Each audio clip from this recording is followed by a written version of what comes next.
Good afternoon, Dr. Hotel Detroit. Can you hold? Downtown is truly a full-service hotel. I'll thank you for holding. Hi there, looking for Aaron Freeman. Freeman? Yes. He's a guest here? Yes. One moment. Thanks. It's all about the high shit. Howdy. Hey. Scott in Toronto again. Scott? Simpson. I was talking to Mickey before. Have I got Aaron now? Yeah? Hey there. Hey. I'm calling from Cygnals magazine in Toronto. Did you just talk to this guy? Scott? Briefly? Yeah, you were before. Oh, okay. Before the call waiting went off. What's going on, dude? Not much. You guys just get up? Kinda, yeah. Yeah, you drive at night? Yeah. Can you hold on a second? Sure.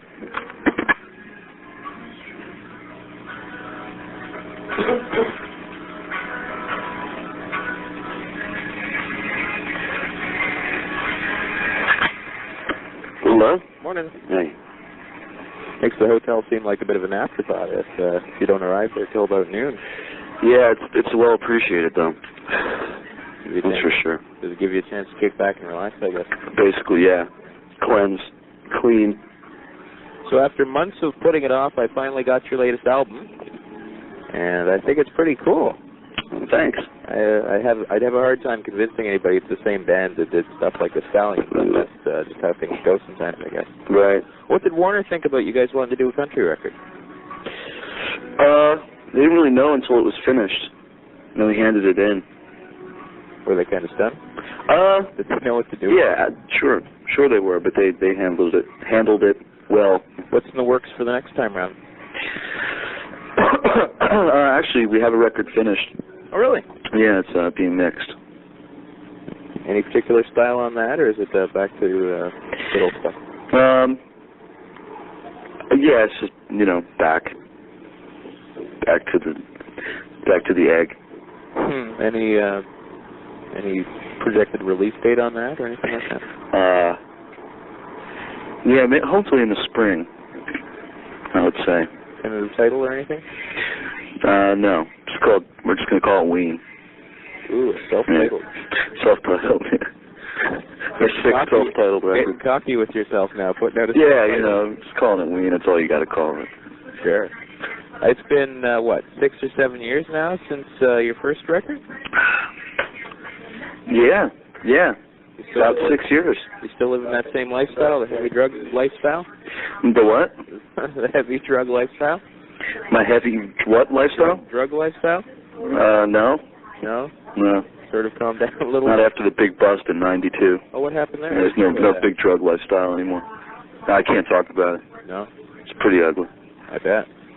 About the current tour, who are the Shit Creek Boys? Why are they such a big deal?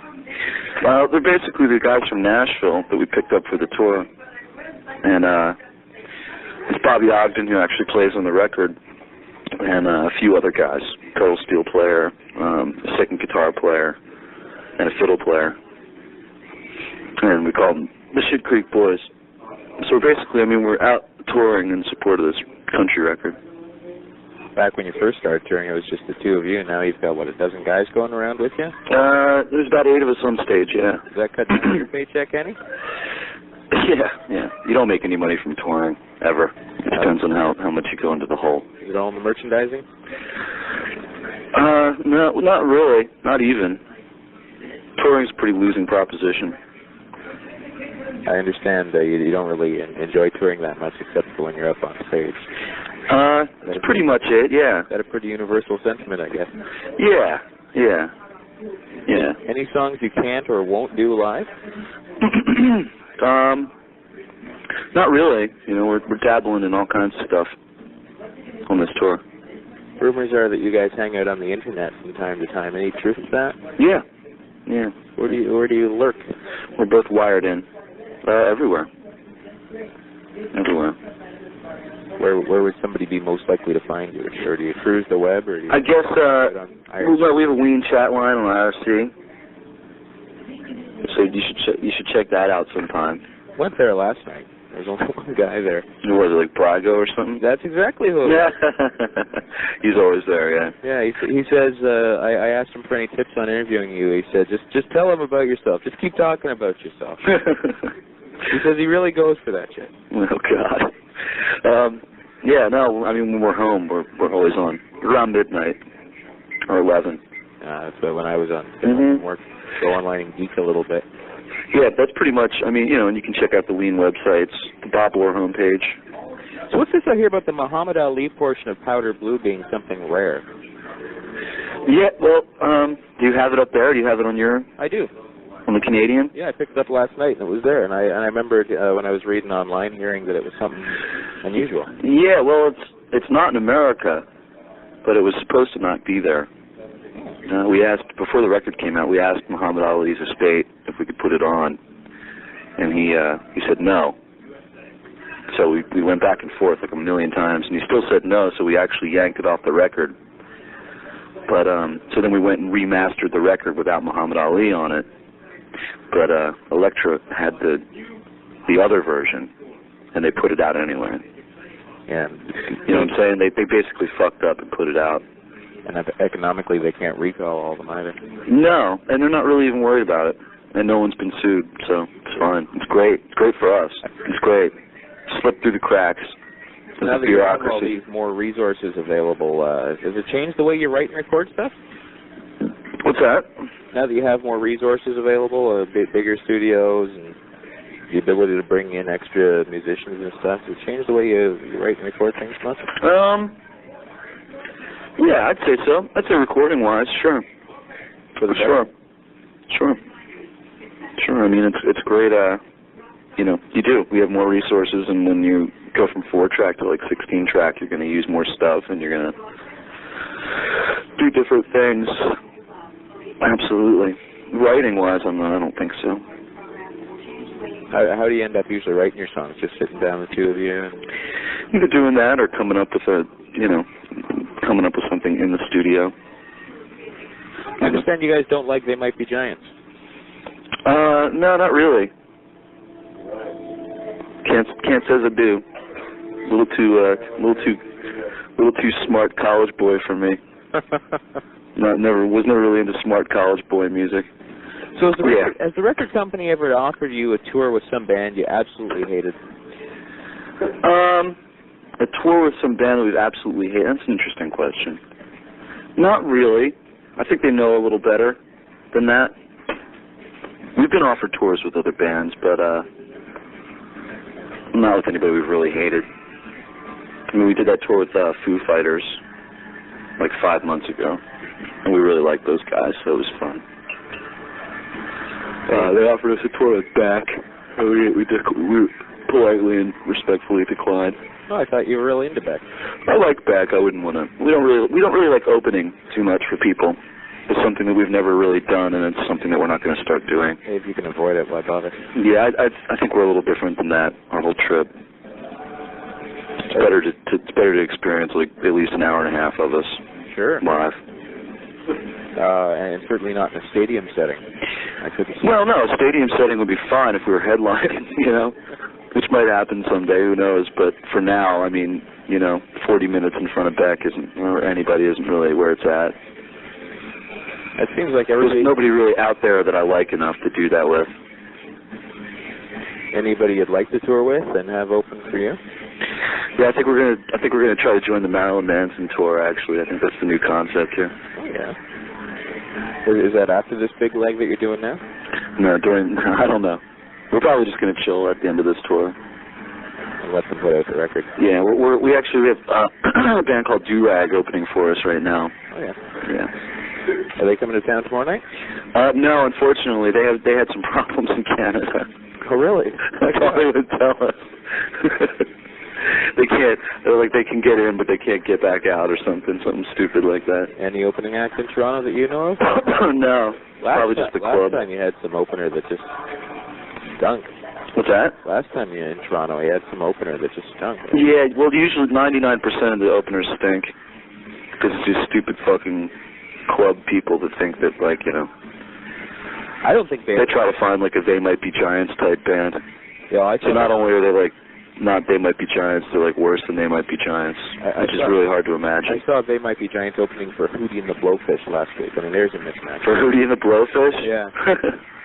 The Hootie crowd did not go for They Might Be Giants, especially the Sky Dome. That sounds like a nightmare. What? God damn, why am I even talking to you? You went to see Hootie and the Blowfish and I went to see They Might Be Giants. 5440 was good. In the middle. What was that? 5440 was there in the middle of the two of them. They were actually the best of the three. 5440? Yeah. Isn't that the guy who plays the bass? No. Isn't that like that that new wave band from the 80s? No. Or that was the name of it. You're thinking of UB40. No. 5440. That was the name of a record by the band that I'm thinking of. Oh, yeah, you're thinking of Van Halen, yeah.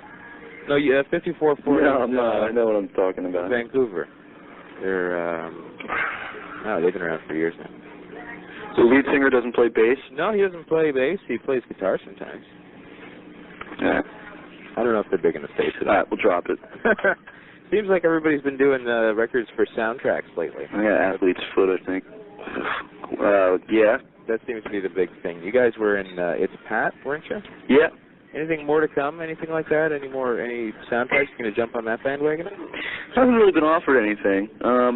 Mike Judge is doing a new TV show that we're going to work on a thing for. The Beavis and Butthead guy? Yeah, Beavis and Butthead guy is going to do a thing on Fox. I don't know if you have Fox television up there. Oh, yeah. Yeah. Well, we pick it up from the States, of course. But right. Well, it's on Fox. It's going to be, it's going to be like The Simpsons or something, Oh, that'll be cool. Yeah, I think it's based on a character, Mr. Anderson character. So we're going to work on that. And, that stuff kind of just dribbles in. Would you guys ever be interested in scoring a movie? Sure. If it was the real deal. Actually, I think Mickey did something for some Canadian independent movie by Jim Carroll. Some time ago I read that you were planning a side solo project of doing a bunch of covers. Anything become of that? No, not yet. Maybe in the future, though. Not really any time right now. We've been really, really busy. With touring, I guess you don't have much time for doing much more than driving and sleeping. Yeah, touring, and we've been working on this record that we just finished for the last 8 months. I also read about your involvement with Frente. Yeah. And you talked a bit about the poppy cute girl stuff. You ever listen to a band called Cub? Cub? No. They're a poppy cute girl band from Vancouver. Oh, really? Yeah, most of the poppy cute girl stuff I don't really like at all. I thought Frente was a little different. They were real kind of, I don't know, they kind of had some talent. I think 99% of that cute girl shit sucks. Alternative girl rock. It's very popular right now, and they all sound the same. Yeah, and the obvious question is, if these guys were men, would anybody give them the time of day? Right. But Frente was kind of cool because they were a little more folkier than that, a little more, I don't know, raw. I haven't yet heard the Mary Lou Lord cover. Yeah, I just heard that. Is it any good? It's all right, yeah. It's sweet. It's cool, Hearing cute girl cover your song. Alternate chick cover your song. And one more question that everybody online has been wondering: why is there no Boognish on the latest record? Somebody else asked me that too. I don't know. Usually I don't know. We forgot. You forgot. I'm sure we'll be reprimanded in hell for that. We just forgot. Well, I'll let you get back to sleep or the toilet or whatever you were busy with doing. All right, man. And look forward to the show tomorrow night. All right, excellent. Thanks very much for your time. And hope to see you online one day. All right, thanks, man. Bye-bye. See ya.